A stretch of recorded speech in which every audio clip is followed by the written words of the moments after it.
while y'all roll in, and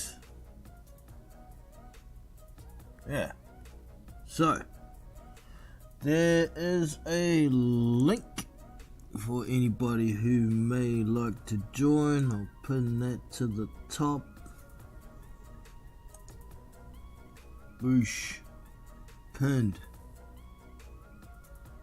Oh, did I delete it? No, it's pinned. Sweet ass. Right, so fair bit happened over the weekend. A few heavyweight dust-ups to talk about. Of course, we'll touch on a few of the other fights like Dimitri Bivol and Zurdo Ramirez and Jerome Pampalone and Faris Chevalier, and yeah, there's a few fights to yarn about. But a big upset of a fight that was of no interest to most people, including myself really, until I heard the result. Then I got all interested. Sonny Bill Williams gets knocked the fuck out by 48-year-old Mark Hunt in the 4th round. So the fight was going along quite smoothly for Sonny Bill. He was boxing fairly well, started to get a bit confident, but Mark Hunt had set him up. He'd set him up for a big overhand right. Landed a couple of vicious body shots just prior to it. Sonny was looking out for that left hook of Mark Hunt's, and I better get into the voice channel. There we go. I'm in there. If anybody wants to join, that link is there. Yeah, set him up for that overhand right, and it was a big one. Just about spun Sonny Bill's head clean off his shoulders. There was a fairly extensive highlights video on the Stan Sport YouTube page, but they've changed. It says video's not available anymore, unfortunately, but there's plenty of pictures around. There's a couple of cell phone footage videos of the fight on YouTube. I'm sure the full fight will pop up at some stage, but it was on Stan Sport pay-per-view in Australia. Not available on anywhere else outside of Australia or any other platform, so that sucked. But I have a post-fight interview here from Mark Hunt. I'll let y'all have a listen. So let's get it. Someone say something? Body work. Hello? No. Body work. Congratulations. What's your assessment of what just happened? I just finished my career. 31 fucking years. I thought it was 30, but it's actually 31. I think I had my first fight in the ring at 17. It's been a long, hard journey, a long road. Been beaten all over the What's globe. going on, Phil? To be honest, and I'm, but my first thought after the fight was, "Wow, shit, man, I'm gonna do that again." But yeah, 31 years of combat, man. You've done so much during that time, but to have that on your resume, a big name like him, it's what a way to go out. Yeah. Well, I mean, like I said, sorry, Sonny. I mean, like, you called me out. I was on the couch eating cheesecake, so, But, like I said, I gave him my full respect by going to train hard. And, that's just the way fighting is. Heavyweight fighting, Could end your night with one punch, one blow. How did he compare to other guys you fought? Man, Sonny's a great fighter. I mean, I've fought some of the greatest fighters in the world, man. And in all genres, Muay Thai, MMA. I mean, Sonny's a great fighter. I mean, he should continue. Talking to someone that's pushing on 50, bro, 48 years old. And like he said, I'm a slow fox. I know how to pick him, brother. What was the game plan? It didn't It's the same game plan I had since I started fighting, was to knock everyone's fucking head off. But you went to Pardon my French. you went to his body. You hit his body quite a bit. Well, he's tall. He's, you know, he's. I just needed a time which way he went. He keeps, you know. One of my coaches said to me, you know, open the door, close the door. So he kept going left and right. And when I finally predicted where he was going, I think I caught him with an uppercut at the start. Talk to us about that fourth round. That's when you really started to land some blows. Was the uppercut first? That was the one that hurt him? I think that's the one that caught him to start the end of your existence. So yeah. He started pretty fast and then the momentum kind of swung. Did it feel that way in there? No, not really. I think Sonny's like I said, phenomenal athlete. It's the heavyweight division, man. People, you know, I'm 130 kilos, man. I can whack.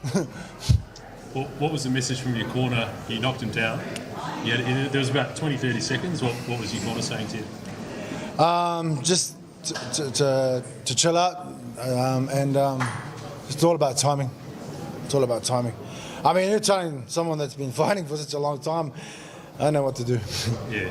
You landed a right that was super clean. Were you surprised that he was able to stay on his feet? It wasn't super clean. I hurt my lat overthrowing. If I didn't hurt my lat, that would have probably put him out. But the uppercut started it. That's it. You've done a lot in your career. You know, this is the end. Where does this sit in terms of victories?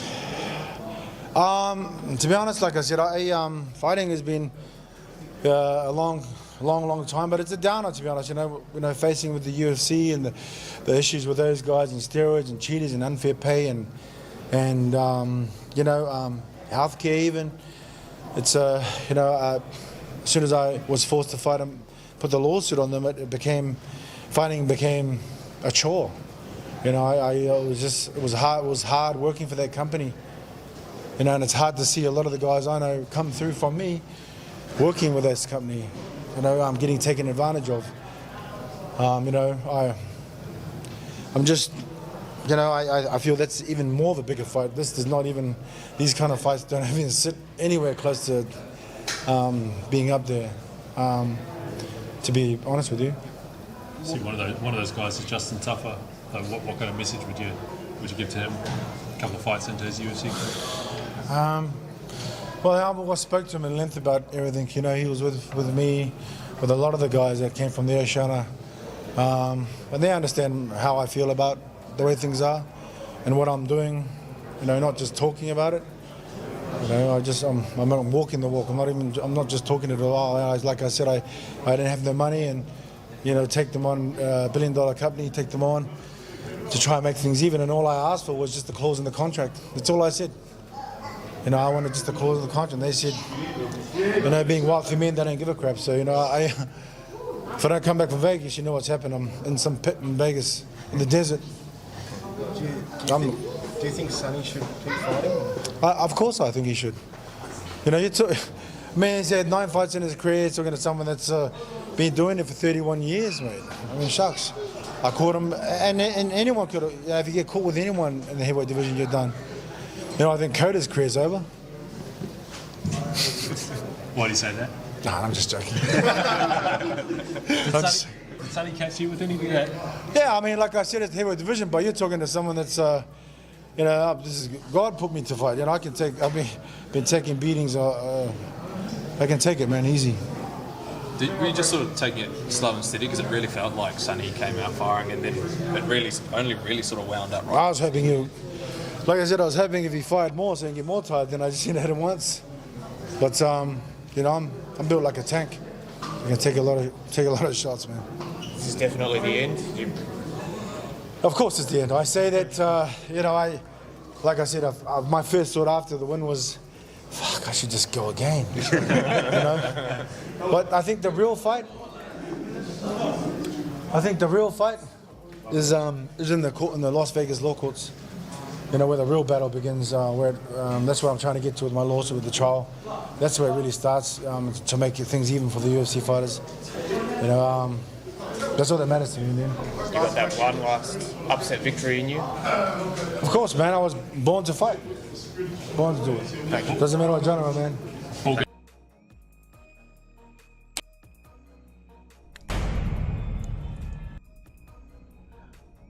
So there you have it.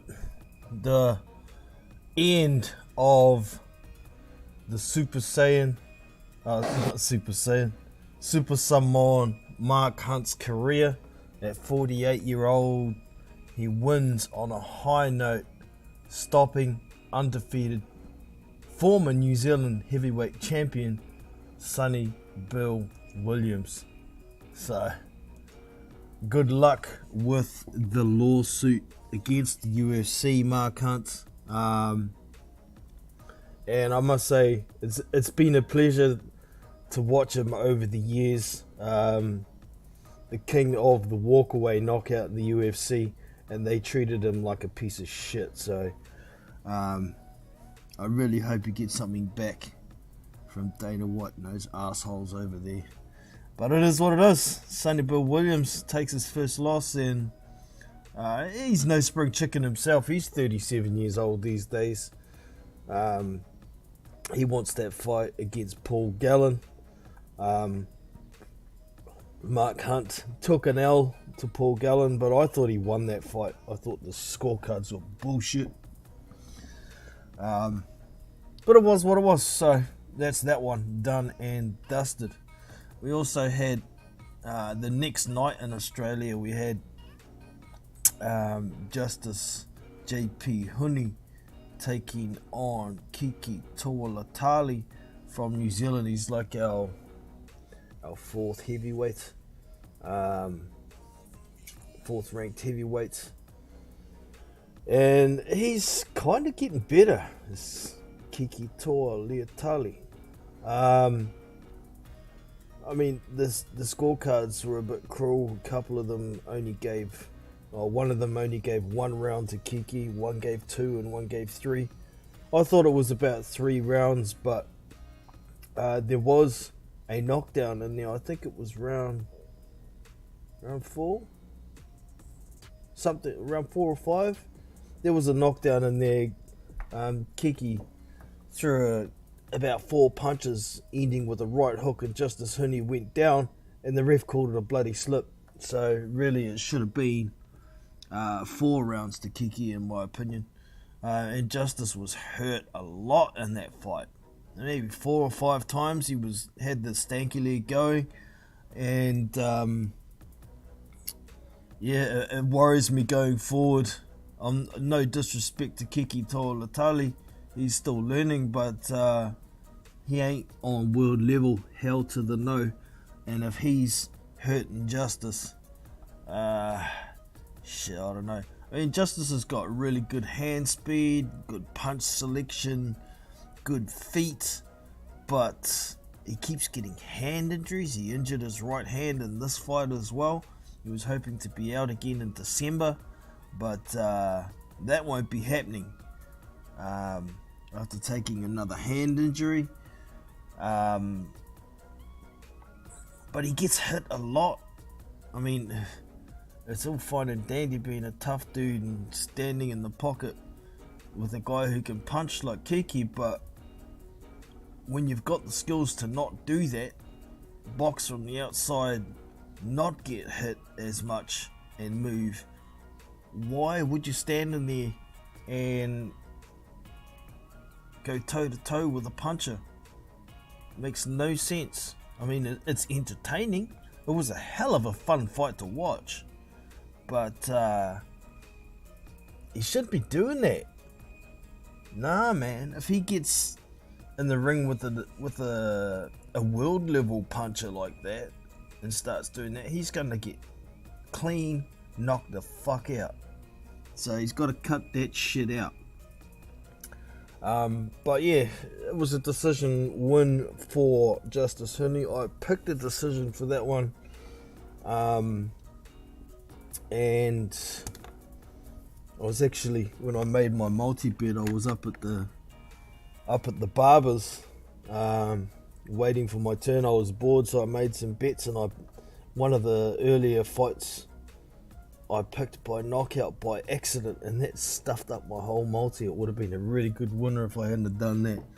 What was the guy's name? Ben Bomber.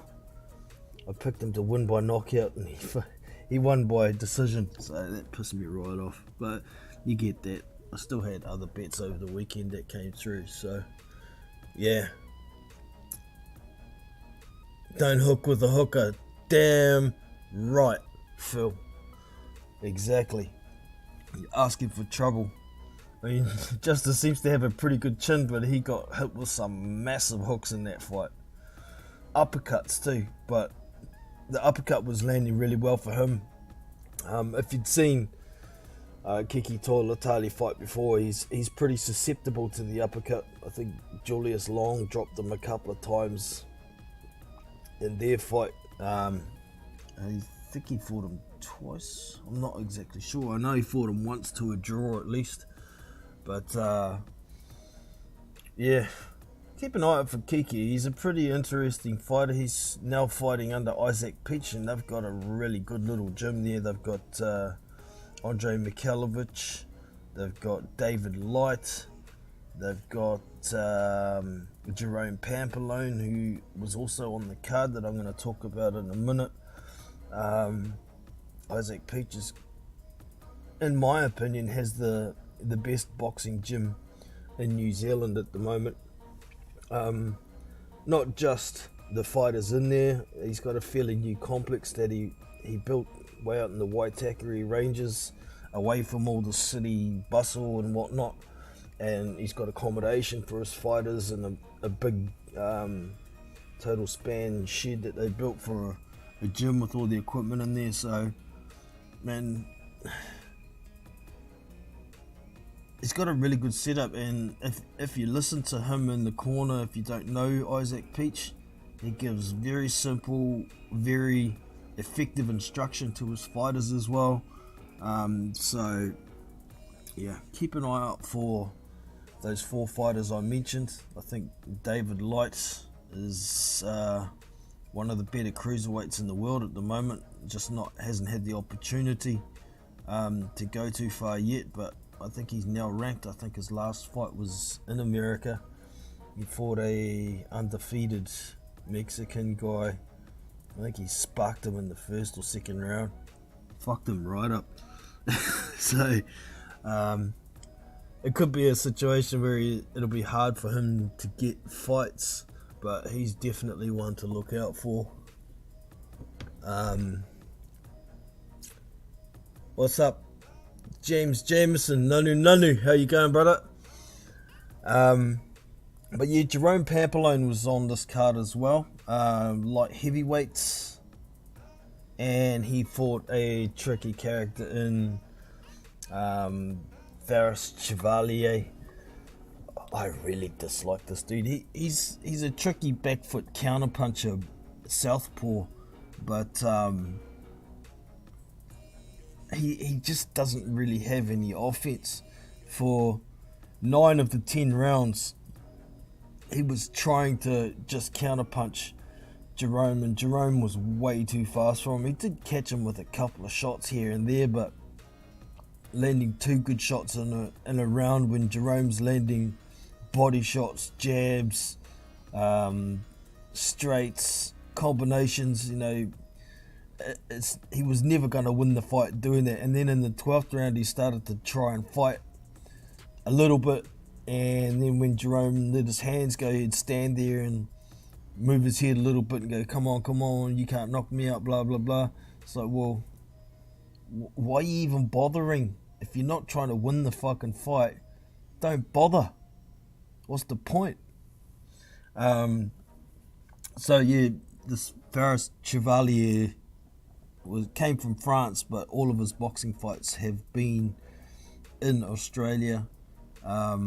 He was coming off a loss. He actually lost his first professional fight, then he had a good run for quite some time, and then he fought Irish Australian guy. What the hell was his name last time? Connor someone. Can't remember off the top of my head. And he lost the points decision there. He was a heavy favourite to win, but he lost that fight fair and square. Then he took on Jerome Pampalone, and Jerome looked pretty good. I mean, he looked fast, he looked powerful, he looked patient.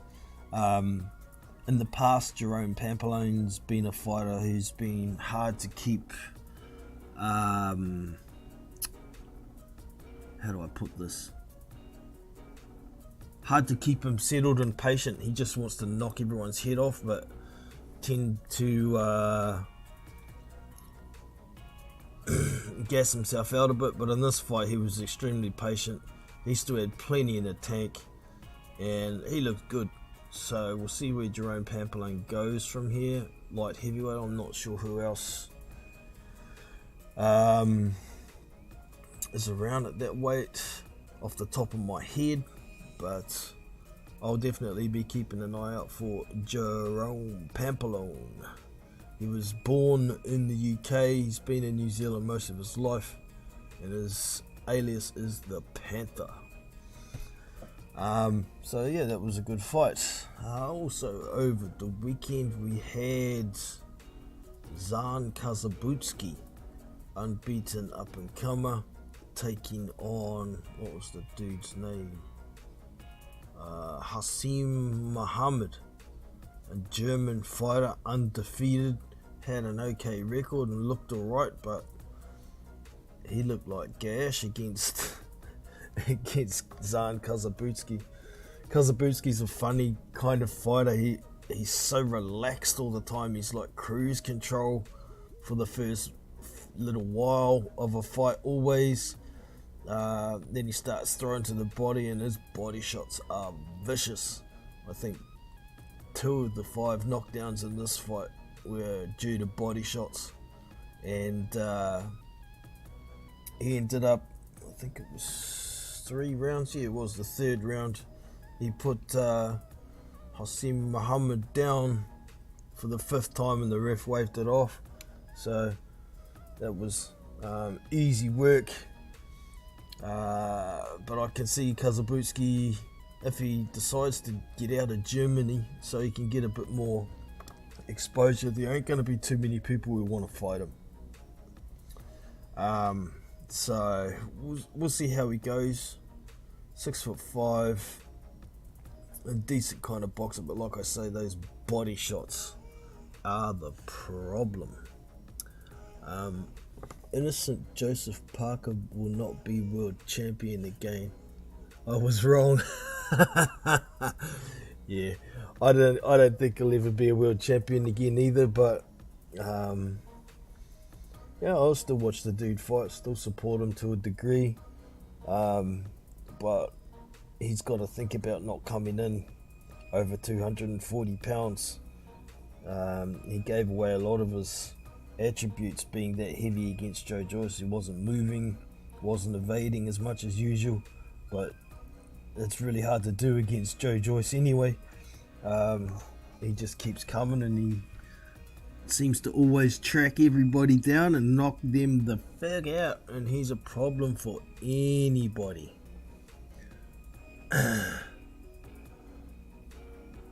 James Jameson, I don't know why Warren doesn't give Joyce a fight against Fury. I know why. Fury doesn't want to until he gets an opportunity at Undisputed, if he actually wants to fight Usyk.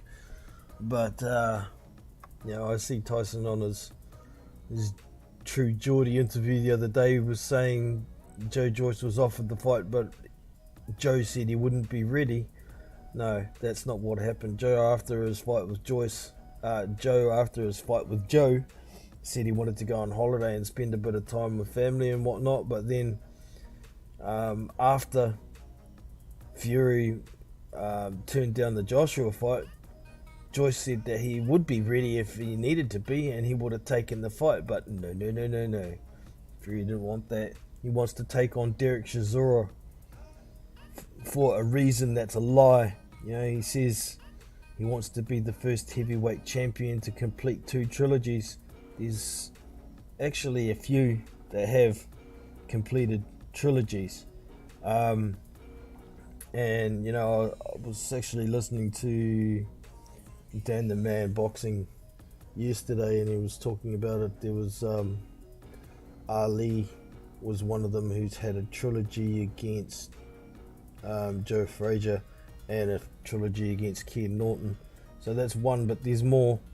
And you know, I brought up the point that, you know, the others that Dan mentioned, were they actually champions when they had these trilogies? And some of them were, some of them weren't, but definitely Ali was. But also, if we think about it, for the first two Deontay Wilder fights, Tyson Fury wasn't a champion, was he? So, yeah, it's not like he's defended his belt 3 times against 2 opponents. When he fought Derek Chisora the first 2 times, he wasn't a champion either, was he? So, meh. It is what it is. Let's have a quick look at these comments. It would be interesting. Fury would have moved. Fury would have to be on his toes against Joyce. Yeah, he would, and he'd have to do it for 12 rounds. Those big slow punches from Joyce seem to be pretty accurate and thudding. They wear everybody down. I don't think Tyson would want to be too heavy for that match if he had to move. And, you know, Joe Joyce is mandatory for Usyk through the WBO. So if Tyson does fight Usyk and manages to pick up Undisputed, then Joyce is going to be wanting that fight. Yeah, true. Trilogies nobody watched, nobody wanted. Exactly. I mean, he says he's doing it for legacy, to be in history. For what I've just explained was a lie, but a trilogy that nobody wants to watch isn't something that nobody's going to remember. So who really gives a shit?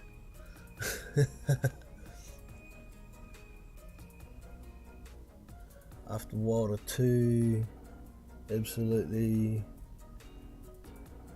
destroyed him. He should have moved for AJ. He should have. Yeah, he should have. I mean, a fight that big, how massive it would be in the UK, there's always going to be drawbacks when it comes to the timeline, getting it all organised. You know, working your way around sponsorship deals. It'd be $100 million fight, at least. And Fury wanted to rush it. I mean, if he's worried about fighting Undisputed for probably less than half the money, you know, I'm sure Usyk wouldn't have had too much of a problem waiting an extra month or 2, so Fury could fight Joshua at the mid to end of December, when they could have had it all organised. But no, we want to chuck all our toys out of the cot, bring up this bullshit first heavyweight to complete 2 trilogies. It's a fucking lie, to try and cover up a fact that you're gonna fleece your fans with pay-per-view to watch a fight that nobody wants to fucking see. No offense to Derek Chisora, he comes to fight all the time, but he's past his best and he does not deserve a title shot. Simple as that. So, Tyson Fury, what the fuck? What's wrong with you? And then you chuckle your toys out of your cot when you can confronted by the truth by True Geordie. Big ups to True Geordie for asking the questions in a respectful manner, that, you know, the questions that everybody wanted to ask, and Fury could not handle that jandle. What a big dosser bitch. It was funny. Yeah, Wallen deserved a rematch. Yeah, definitely. It was a much more entertaining fight than Chisora v Fury 2, wasn't it? I mean, why fight a guy that had to quit on the stool because you were beating the snot out of them the second time? Not even the first fight was that competitive. So, you know, how many times has Chisora been starched since then? At least 2, eh? So, yeah. And he's taken a few hell of a hidings. So I simply can't understand why he's doing this. Is it just to try and give his mate Derek Chisora a good payday? I don't know. Or does he just he wants an easy walk in the park after, you know, getting floored a couple of times by Wilder and managing to destroy him in the end? Fury v Joshua was moved again. Fury v Joshua was the big money fight. Yeah, definitely, man. ESPN, yeah, it would have been massive. And basically Tyson Fury spat the dummy. He killed his own fucking payday. What an idiot. What a dickhead. I mean, even the promoters were saying, you know, I think it was Frank Warren's son was doing the negotiation. The negotiation was moving along fine, but it all came to a halt after Fury publicly put his deadline out there. This is what's happening, fucking blah blah blah. So Eddie Hearn was like, okay, he obviously doesn't want the fight, so I'm not going to waste my time while this dude makes up shit to try and make my fighter look bad. It's like, well, just fuck off over there and take your tiny paydays then. Go and fight Derek Chisora, you big dosser.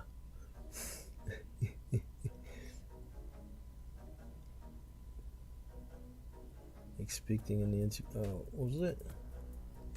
What was Fury expecting in the interview? I think to get his ass licked non-stop. He was hoping True Geordie would say Derek Chisora is a great fight. And, you know, a couple of funny things in there. He says, no, apparently nobody wanted to see Fury v Wilder 3, but after the third one, there wouldn't be one man on the planet that wouldn't want to see Fury v Wilder 4. I'll put my hand up. I'm one man. I don't want to see that. Honestly, I don't want to see that. Just like I don't want to see Derek Chisora v Tyson Fury 3. And I bet you there's a lot more people that'll put their hand up and say they don't want to fucking see it either.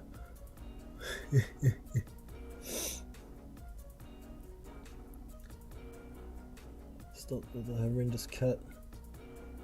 Yeah, well, if it had have been a non-title fight, or maybe if it wasn't on ESPN, I think that fight would have got stopped. Definitely. Most doctors would have looked at that and gone, nah, mate, you can't keep fighting with that. It's impairing your vision. You might lose your fucking eye eventually, you know. So, excuse my French, I've got to cut the swearing out a bit. I'll get demonetized. What would have been better for legacy? Fury Joshua would have been much better for. Oh yeah, for sure. Anthony Joshua was a 2-time heavyweight champion, 2-time unified heavyweight champion. So, what's Derek Chisora been? A 1-time world title challenger. Wah wah wah wah. Yeah, James don't want to see it either. Good on you, mate. So there's 2 men at least that don't want to see it, and that's just on my pissy little channel.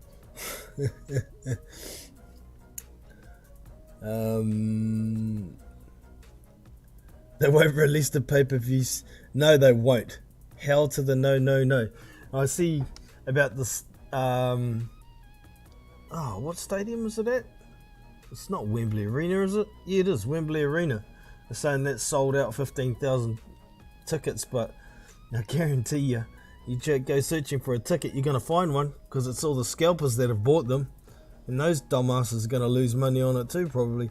Mind you, Derek Chisora does have a lot of fans, so those guys are likely to. There's probably going to be more Derek Chisora fans in that arena than there's going to be Tyson Fury fans. Of course, there's the Tyson Fury sicker fanboys. There's plenty of them around. Apparently, I don't seem to come across them much, which is quite pleasant. But I keep hearing about them. Whatever Fury says is gospel to these people, apparently. But I don't know how people can be that gullible. It's like they think gullible's got a silent K in front of it. Dopey pricks. Wilder's last fight. Oh,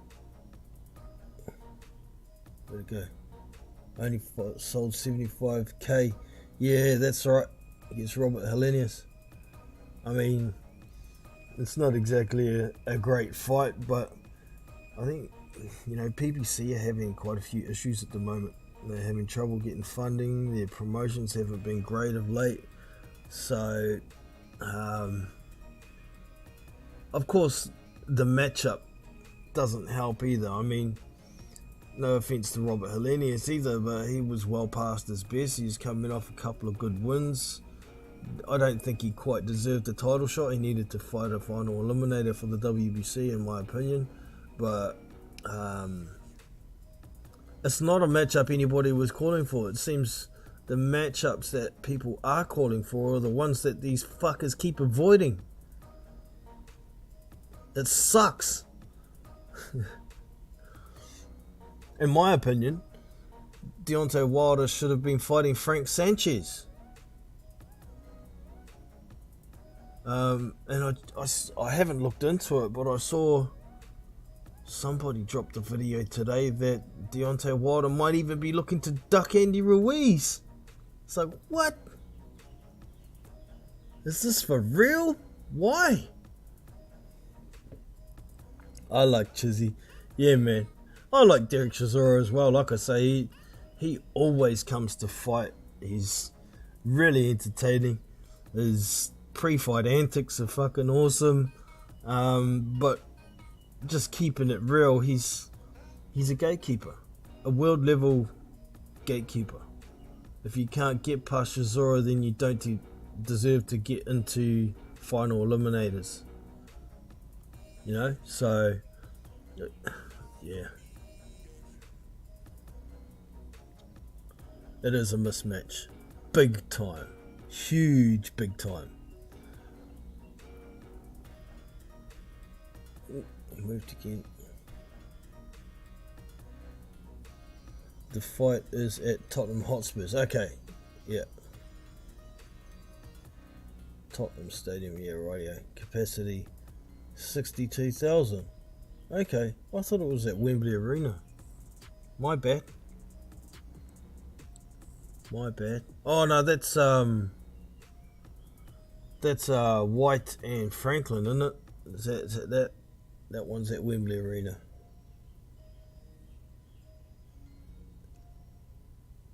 I want to see Joe Joyce v Anthony Joshua. Ooh, that's a tough fight. Honestly, the way things going, Joe Joyce is going, if he can get the big fights before he gets to 40, I don't think there's many, if any, that won't beat him. Maybe Usyk, maybe, but Usyk is, well, he's younger than Joyce, but it's not the Joe Joyce that Usyk fought in the World Series of Boxing. And don't forget, the World Series of Boxing is only 5 rounds, and that's about where Joe Joyce starts starts building from the 5th round on.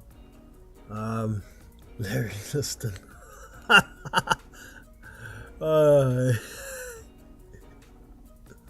Oh, you mean, okay. You mean Larry Holmes and Sonny Liston? Are you combining names to make a dream fighter? Larry Liston.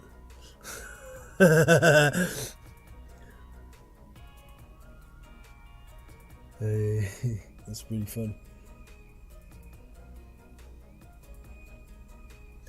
Yeah, Andy Ruiz's shape.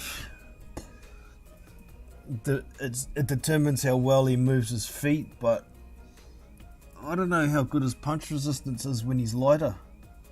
I mean, he was a bit lighter against Joshua the first time around, and he'd come off a quick turnaround after fighting Dimitrenko, so maybe it's more an activity thing for Andy Ruiz. The more active he is, the better off he is. I mean, he's no slouch, but if somebody can move their feet decent, he's going to have problems. Like Deontay Wilder in the fight against Robert Helenius, yeah, he was losing the round before he got the stoppage, but he was moving his feet, trying to work and counter. He has honed his skills a little more under Malik Scott. He's a very good trainer. He's probably a way better trainer than he ever was a boxer. I've heard a few stories about different fighters who have had him in the gym. I mean, Joe Parker's had him in the gym. Junior Farr's had him in the gym. Hemir Hughes had been in the gym, and you know, they've all said that they've picked up a lot of helpful skill tips and training methods from him. But you know, Deontay Wilder's getting pretty long in the tooth, so that old saying comes into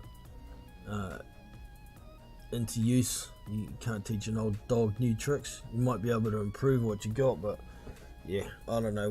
We'll see. I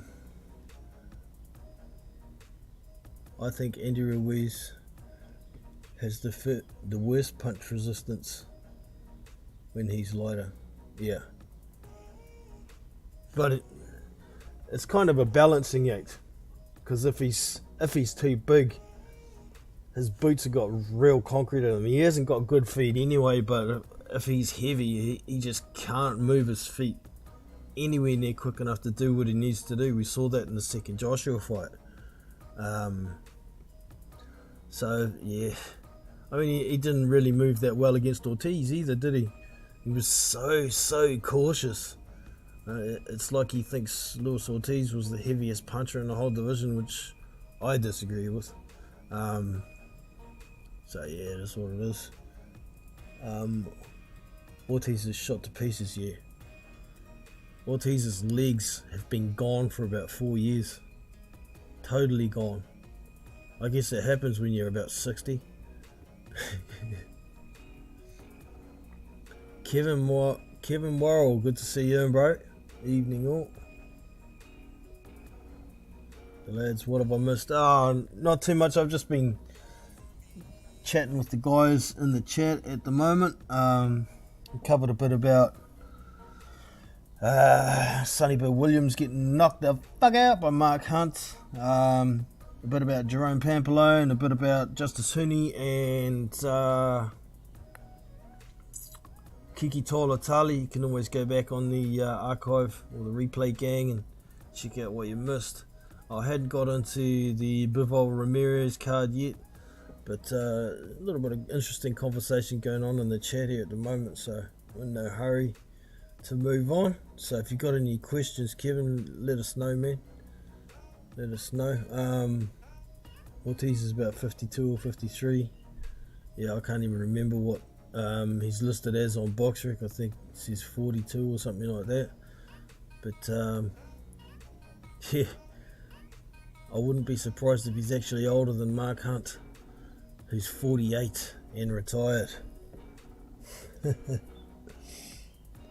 Rumours Eubank versus Liam Beefy Smith. Yeah, I heard that.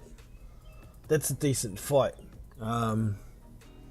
Beefy's had a few decisions go the wrong way against him, being robbed a couple of times.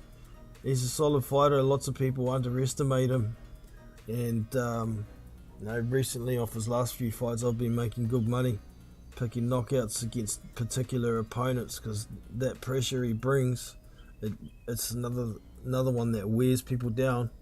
And if you can't get respect from him, he's gonna knock you the fuck out.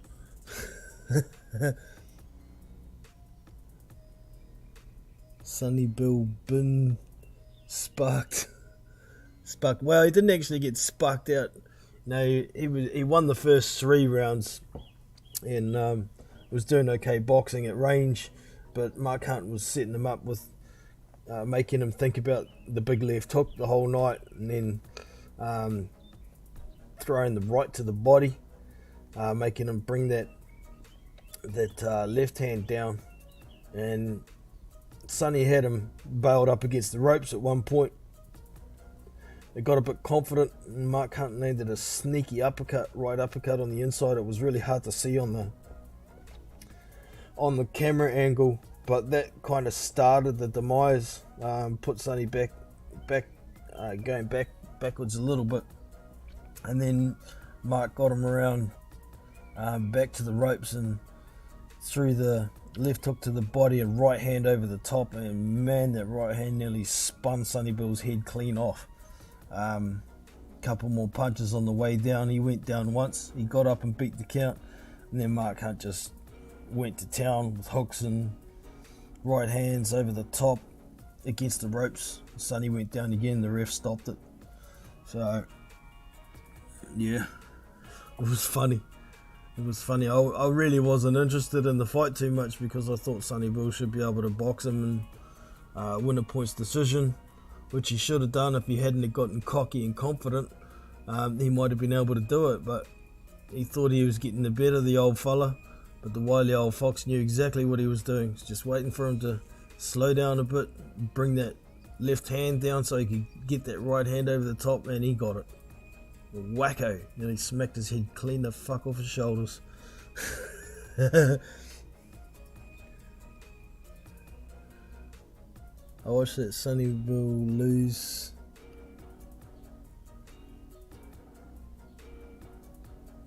Yeah, well, he had been doing some training over with Andy Lee, and he'd been a bit of a sparring partner for Joseph Parker in the past at times, and there was a bit of potential there, but he never fully got into boxing. He decided he was going to start trying to fully get into boxing about a year ago, I think, and he called out the wrong guy. Mark Hunt had already retired. He was said in the interview I played at the start, I was on the couch eating cheesecake, and this cocky prick calls me out. So I come to knock his head off. There we go. Massive fight this weekend. What fight? Kevin, what you talking? Oh, here we go. Tommy Little Brother feud. Oh, fuck. That was sarcasm. Okay. Fighting another bum. I mean, last time I seen him, I think he was over in America prior to supposed to be fighting Jake Paul. He looked like ass, man. He doesn't even look like a real fighter. He looks like a bloody social media influencer. One that hasn't really boxed a lot. So, is what it is. We've got a couple of weeks until that White v Franklin card, and that's got Gorman and Wardley on it. I like that. I think it's Gorman and Woodley on that one. 26th of November, somewhere there. That's a real good fight. I see the bookies have got Nathan Gorman as the underdog quite heavily in that fight. Tell you what, I'll be putting some money on Gorman for the knockout. He surprised me in his last fight. I was expecting him to go a few rounds. I can't remember the name of his opponent. Usually you get a couple of rounds out of him, but he just put his foot to the floor and knocked him out in the first round, didn't he? So we'll see what happens. I I think Dillian White should be able to cope with Franklin fairly easily. I mean, I've got my questions about Dillian White's chin after being sparkoed so badly a couple of times now, so we'll see what happens, but I don't think Jermaine Franklin's got enough power to do too much damage. He's very average to me, is Jermaine Franklin, nothing special. In my opinion, Jerry Forrest beat him. An ancient Rydell Booker almost beat him, and I don't believe Franklin's been in the ring for quite some time. The PBC had been letting him rot on the shelf, and there was fights out there for him, but they just don't seem to be able to do what they need to do for their fighters these days. Anyways, to the Dimitri Bivol and Jose Ramirez fight. Not Jose. Gilberto Zerdo Ramirez. Okay, Ramirez is all over the place. Went pretty much the script as far as I'm concerned. I had seen a lot of people, Oscar De La Hoya in particular, saying, people who look at the Canelo fight and think that Ramirez is going to be easier, they're kidding themselves. Why is that? Is Ramirez more skilled than Canelo? Nope. He's bigger, that's all. But he doesn't use his size. He's slower. He's fought 40 odd bums before fighting a elite level fighter, so I laughed when I saw Oscar saying this crap. Bivol was watching the fight. I've got my scorecard here. Where's it? Set it. I gave Ramirez 3 rounds, and there's 2 of them that possibly could have given to Bivol. So I gave Ramirez the 2nd round. The 3rd was tight, but I gave it to Bivol. I only gave him 1 in the first 6. I only gave him the 2nd round. I gave Ramirez the 8th round and the 10th round. That's it. Yeah, that's all I gave him. It wasn't really the Ramirez that we usually see, putting as much pressure on. Most of the time it was Bivol coming forward, but he is a master of range, is Bivol. He started a little slowish. Those first 3 rounds, there was 2 rounds in there you could have given to Zerdo, but once he figured out, got his download on the long arms of Ramirez and his movement, it was all over from there. It looked like Bivol was just cruising along, and I think after the first round, in which I thought Bivol won, Zerdo was forced to respect the power of Dimitri Bivol. And I was actually watching a video of G-Mans this morning talking about it, and he brought up a good point about when Joe Smith Jr. fought Dimitri Bivol. And we know what Joe Smith Jr. does. He comes forward, throws a lot of pressure, puts on a lot of pressure, throws a lot of heavy shots, takes a lot of shots at the same time. But Joe Smith Jr. himself said, after the first couple of rounds, I'd felt Bivol's power, and I couldn't put on the pressure as fast as and as hard as I usually do, because I might have got knocked out. Dimitri Bivol's record of only having 6 knockouts or something like that does not mean he doesn't have power. It's just he's not the guy who goes looking for knockouts. He's quite content to use his skill, get hit not so much. Uses range as his defense, throws combinations when the opportunities arise, and cruises way to a points decision victory. And he's also going to prolong his career by not taking as many shots. By the way, Bivol's accuracy. He don't waste punches. He wastes nothing. So yeah, Bivol Beterbiev, we got to see it. Yeah, it has to be made for sure. As we know, Beterbiev has to fight Anthony Yarde. I believe Beterbiev was injured in his last fight. Was it in the fight against Joe Smith? No, it wasn't in the fight. I think he got injured after the fight or something.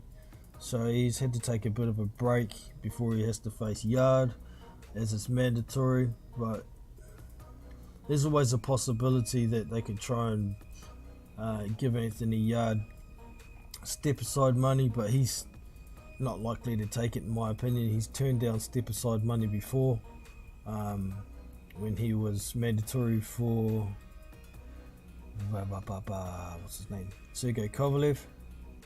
He was offered step aside so Canelo could fight Kovalev. He wouldn't take it, so yeah, what's the difference? I mean, it would have been good step aside coming from Canelo. It's not going to be as good a step aside coming from Beterbiev, is it? So that fight has to happen, I guess, and then maybe we'll get this undisputed fight between Dmitry Bivol and Artur Beterbiev. I always have been and still am picking Dmitry Bivol in that fight. Yes, Beterbiev is a monster if he gets someone hurt, but being able to hurt Bivol in the first place, I think, is going to be the problem. Beterbiev can box as well. He's actually a pretty good boxer, but I just think Dmitry Bivol is more accurate. He's more skilled. He's got better feet and faster hands. So it'll be a hell of a fight, though. I really want to see it. Hell of a fight. Eddie Hearn gone quiet. Eddie Hearn gone quiet defending Ben. LOL. He can't talk. Ben out of that one. Nah, man. Not at all. You can't. It's funny. Tyson Fury's gone quiet after his bad media, and now Eddie Hearn's gone quiet after his bad media. So things have gone a bit quiet with a couple of big time voices in boxing.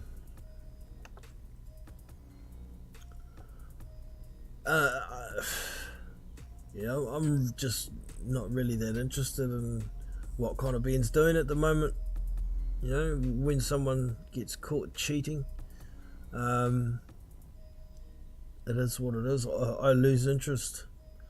One thing I saw today, Jarrell Miller's calling out Anthony Joshua, and Sporting Icons did a video on it, and it was, I dropped a comment on there. I don't think Jarrell Miller should ever get a payday in boxing again.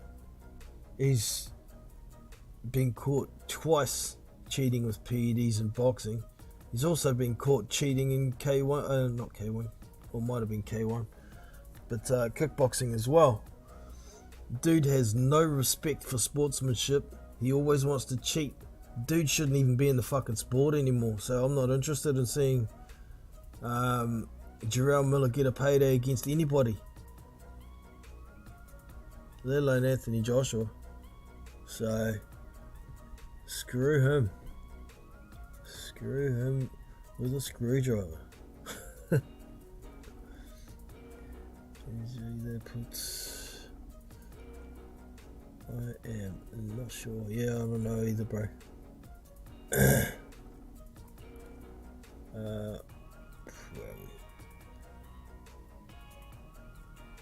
Who's Beterbiev under? What? You mean How's? Was it supposed to be How's Beterbiev under Bivol? Oh no, Beterbiev is a top ranked fighter. He's holding 3 belts, the IBF, the WBO and the WBC. And Dmitry Bivol has had the WBA super title for quite some time. I think he got it from, was it Denis Lebedev? Years ago. But nobody's wanted to unify with him.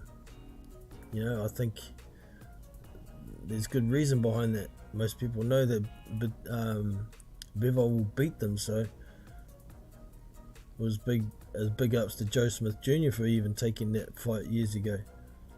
And it just goes to show how good Bivol is you know, he convincingly beat Joe Smith Jr. and then Joe Smith Jr. went out and won another title somewhere else. Yeah, Beterbiev is definitely with top rank. I think he's Eye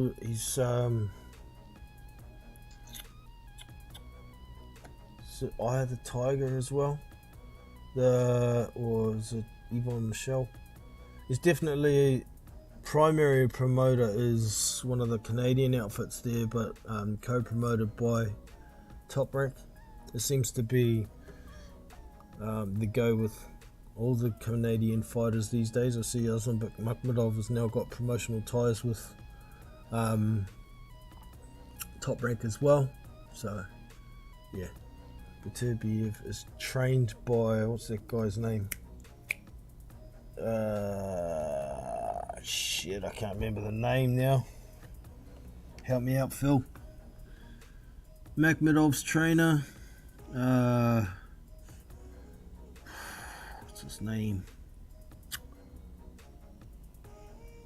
Can't think of it. What was that?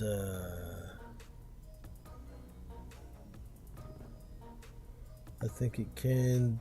There is internet in the US.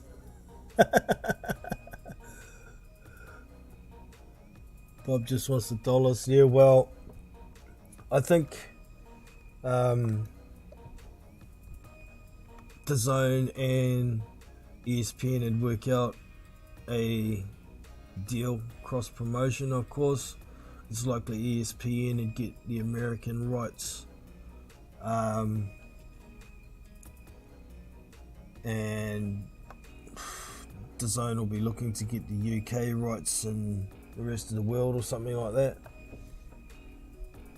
The ESPN will want Canada and the US rights. And to make the fight happen, a deal between the two is going to have to happen. So it's likely it will get made eventually. I mean, Dmitry Bivol's adamant that he wants undisputed even more than he wants a money rematch with Canelo. So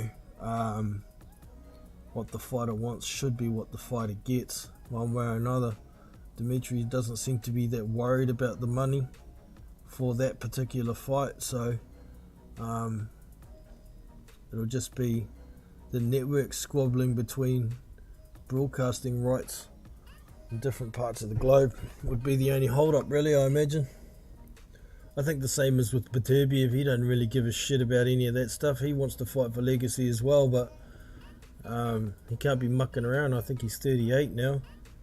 He keeps getting injured, so yeah. Let's just hope it'll get made. It's not like it's gonna, PBC ain't involved, so it'll probably get made. Cross promotion with PBC is a freaking problem, unless it's with ESPN. It seems to be the only one, but yeah, we'll see. What's his name? Al Heyman's pretty desperate for money, from what I'm hearing at the moment.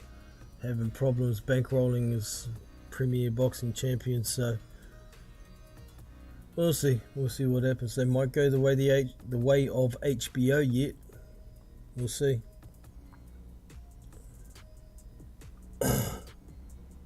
The Zone made a big fight.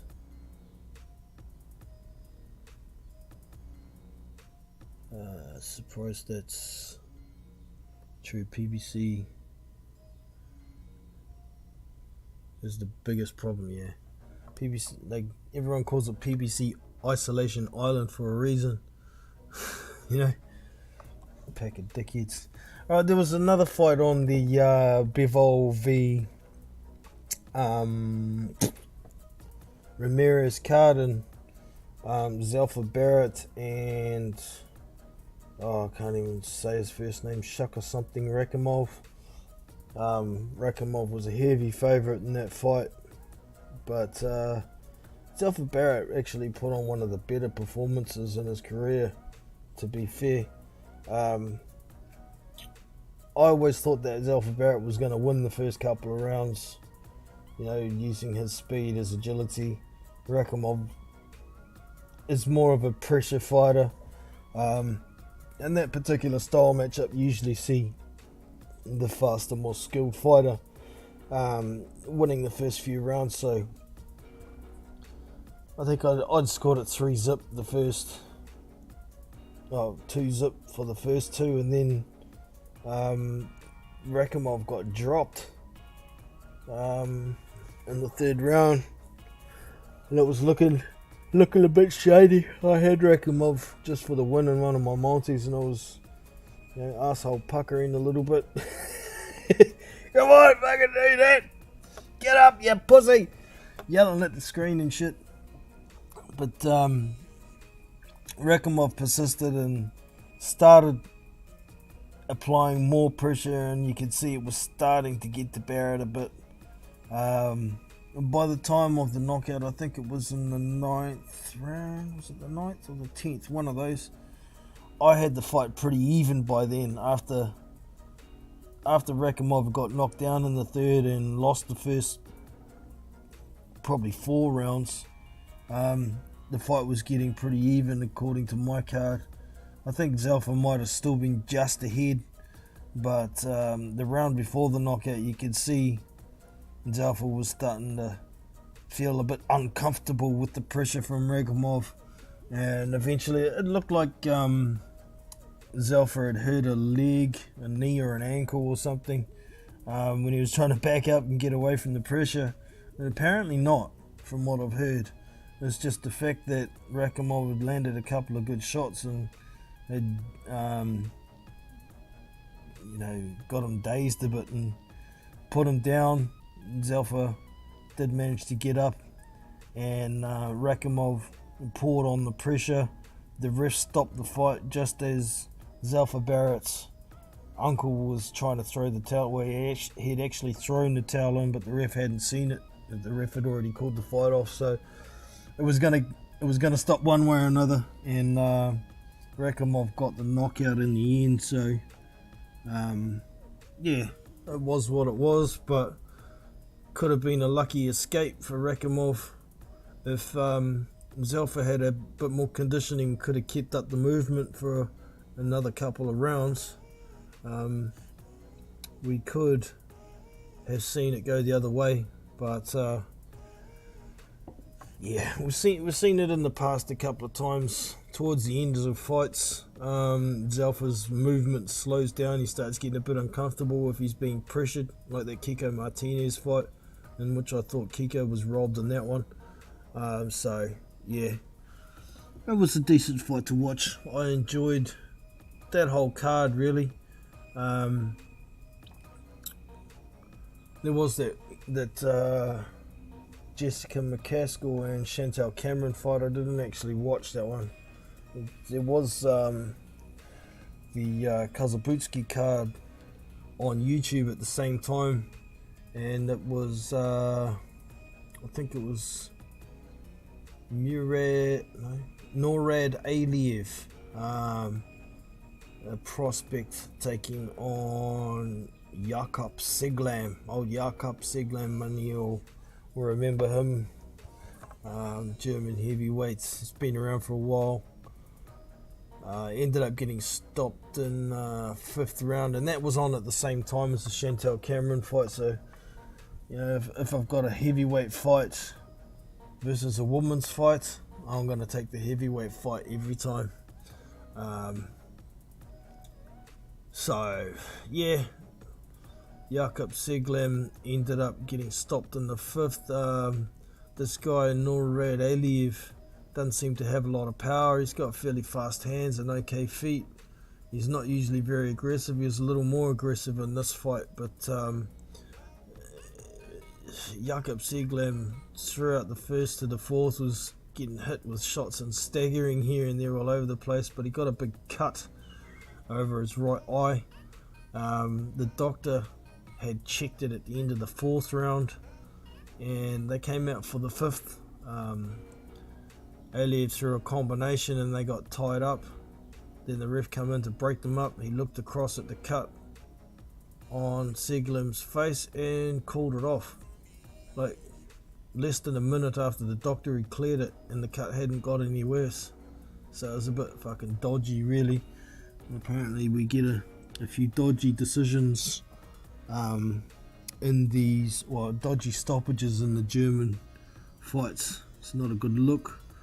And yeah, also, like I said earlier, Pampalone Kossobutskiy was on that card against a undefeated German fighter. I did watch a pre-fight press conference, and the promoter for the German guy was saying, look, Kossobutskiy's from Kazakhstan, we're trying to get good German fighters back to the top of the division, unbeaten versus unbeaten and all this blah blah blah, but Hassim Mohammed was way out of his depth in that fight, man. Way out of his depth. That card is actually available if you wanted to go and check it out.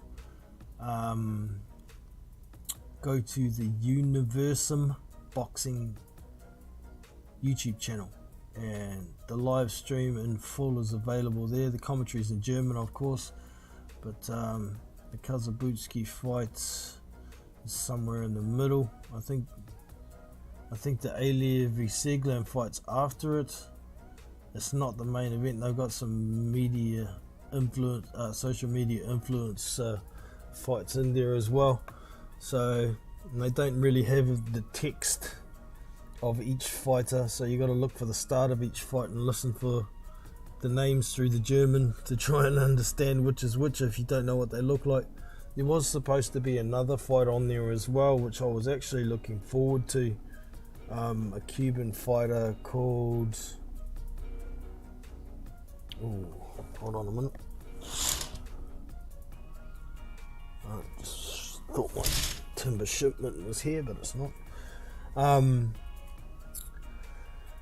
Jose Lardet Gonzalez was his name. He was supposed to be taking on Ali Kaiden, who's an all-action fighter. Seen him and Hemi Ahio get it on, and I think it was either Saudi. Yeah, it was Saudi or Dubai, one or the other. And they had a good tear-up first round knockout for Hemi, but they didn't even make the weigh-in apparently, so that wasn't on the card. Even though at the start of the broadcast they announced, I heard the name Lardet in the bloody intro, so it must have been a pre-recorded intro that they played on the stream, but they never made it to the ring, unfortunately. For whatever reason, I was pissed off about that. I haven't seen Ali Kaiden fight since he fought Hemi Ahio. He has had one fight, and I think he won it on a technical decision, got stopped in the 4th of 8 or something like that. But yeah, unfortunate that we didn't get to see that one as well. Unprofessional, not making weight. Who's that? Oh, I missed the conversation, obviously.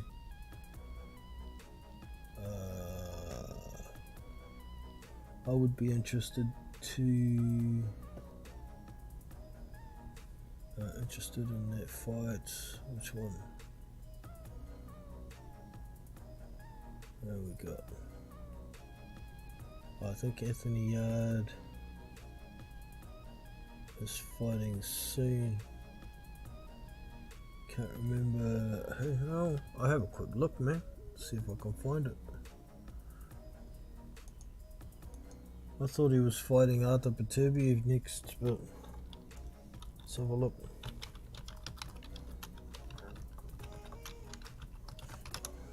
Anthony Yard, Box Rick. What we got? Anything confirmed? He does have a fight confirmed. He is fighting Stefani Koikov, who is 14-1, and that's going to be on the 19th. Oh shit! What's the date? It's the 7th here. Okay, so it's a couple weeks. Alright, let's have a look what else is on that card. So I didn't know about that one.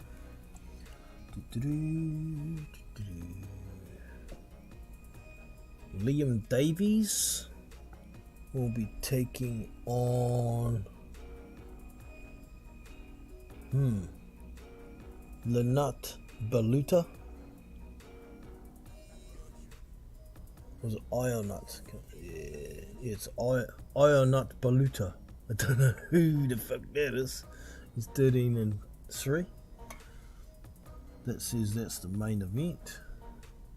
Also on there we have Ethan James v Conor Parker.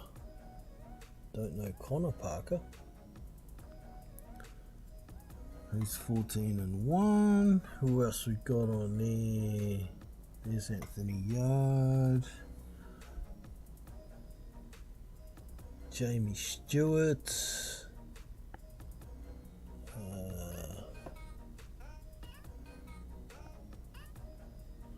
Owen Cooper.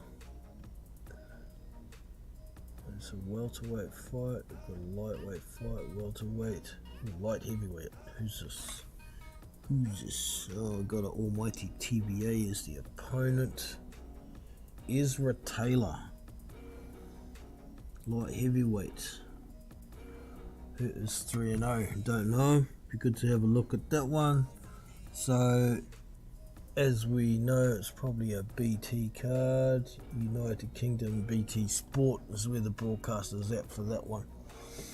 So there you go. Week on Saturday. Correct, Kevin.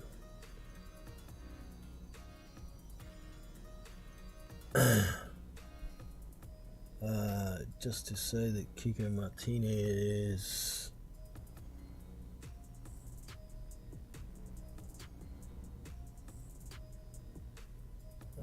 Spaniard gets better with age. He's certainly become the Spanish GOAT, hasn't he? The greatest of all time Spanish boxer these days. It's a certain type of fighter that just can't deal with pressure. Who was it he fought the other week and he knocked out? It wasn't Jonathan Gonzalez, that was a Japanese guy he fought. Oh, now I'm going to have to go look that up too. Jeez, my memory's getting worse than a goldfish.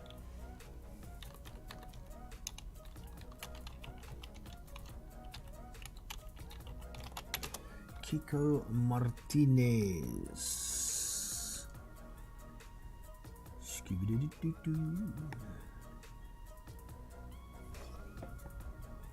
Oh, Jordan Gill, that's right. Yeah. Yeah, I actually picked Jordan Gill in one of my... I only had a treble on, and I put Jordan Gill in there.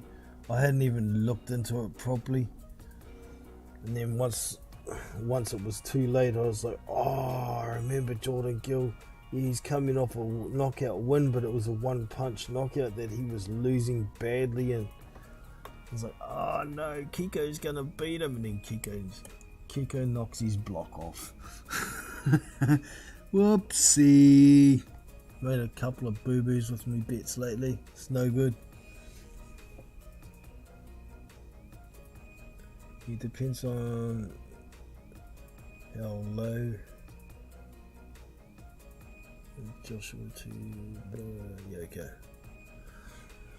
Alright, so I was gonna have a quick look just at the heavyweight schedule for this weekend and see if there's anything. I haven't got high hopes, but just give me a second here. I'll get the schedule up and I'll share my screen with Chow. All locations. We'll just go for heavyweight for now. See if there's anything worth getting excited about this weekend. Jared Anderson's fighting Jerry Forrest. I'm not quite sure. I can't remember when that is. But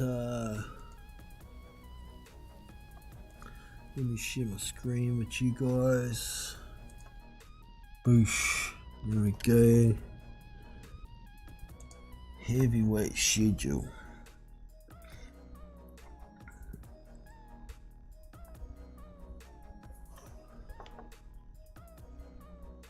Junior Putty. Oh Jesus. This is the guy that Lucas Brown fought. He shouldn't have been sanctioned to fight him. It's a New Zealand card. Couple of heavyweights. Louis Teo. I think he's fought Kiki Tolatali as well. James Wilson. I've seen that guy. Don't know who this fella is. What else we got? Friday. Tyron Willis, don't know the dude.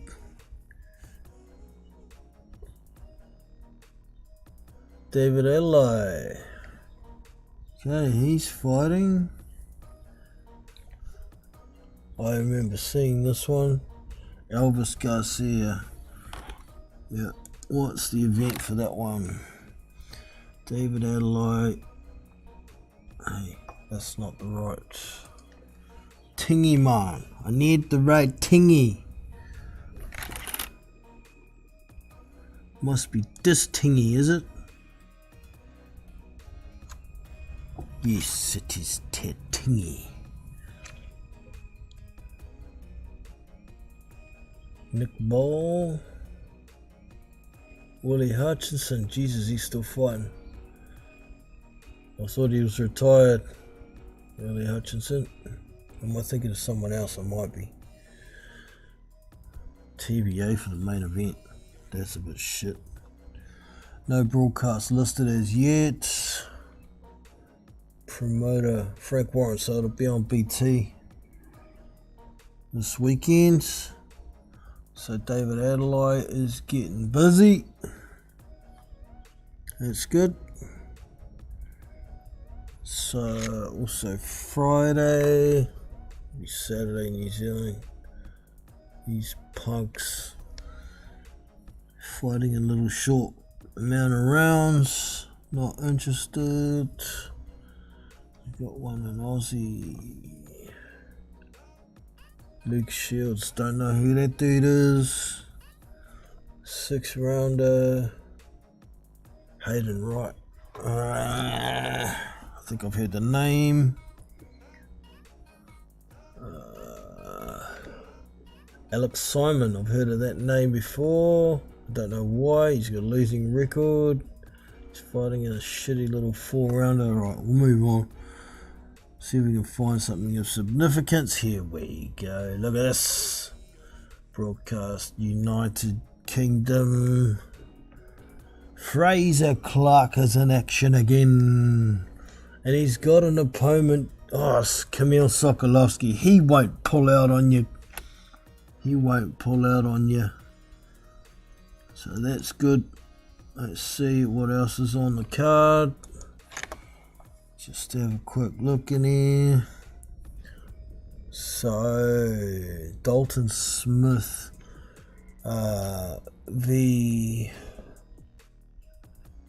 this fella, Casey Barium, whatever. It's the main event. Natasha Jonas is fighting. Alright.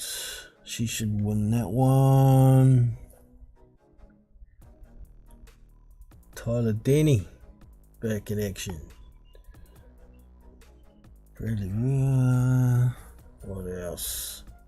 There's the Fraser Clark. Dylan Carmen. No, Dylan Chima. Don't know the dude. 7-0. John Ellison. It's a lightweight fight. Cruiser. Cruiser. Getting to the bigger boys. Ross McGuigan. Oh, is he a Shane McGuigan relative?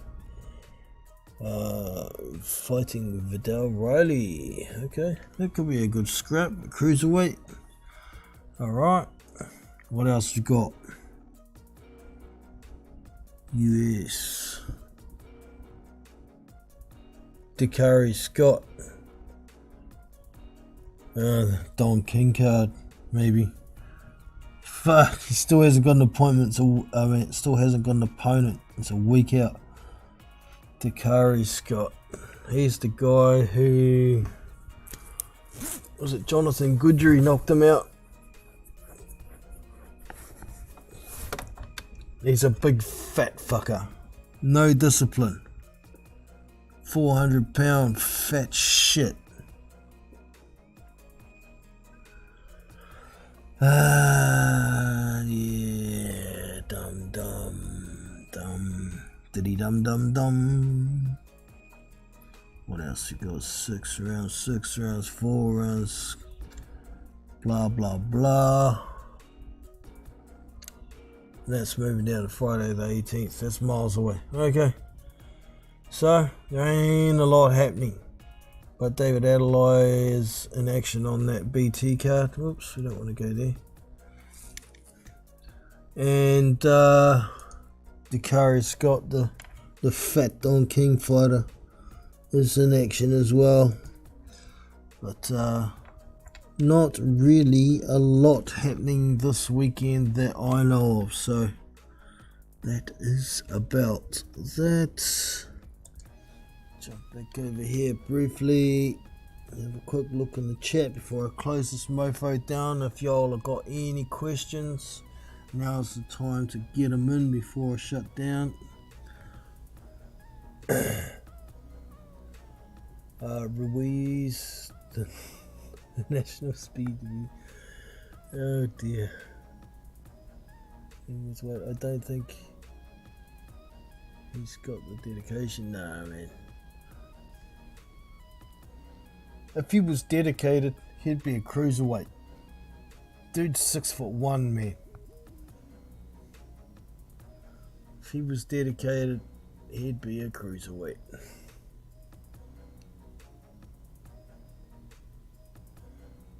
Good. All goods, Kevin. We'll catch you later, mate. Take it easy. Maybe catch you next time. And same to you, Phil. Good to see you in, brother. I'm about to jet out of here. Was there one other that came in earlier?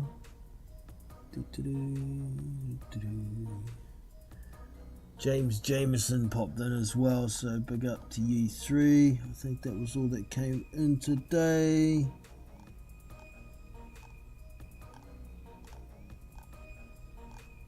Scrolling right to the top. Yep, that's all there was. So that's about all the yarning about boxing I've got for today. Might get something going for the weekend. With regard to a fight party or just streaming fights in Discord. But if y'all haven't already, make sure you get over to Discord and check it out. But also make sure you hit the thumbs up, hit the subscribe and the bell icon for future notifications. And I will catch y'all next time. Take it easy. I am out. So that's us for today. I hope you have enjoyed. You can show your appreciation with a thumbs up and subscribe to the channel if you haven't already. Be sure to check out our Discord community. where you can find boxing news, fight links, live streamed fights, and much more. So look after yourself and your family. I'm Jono from Big Boys Boxing, and I'm out. See you!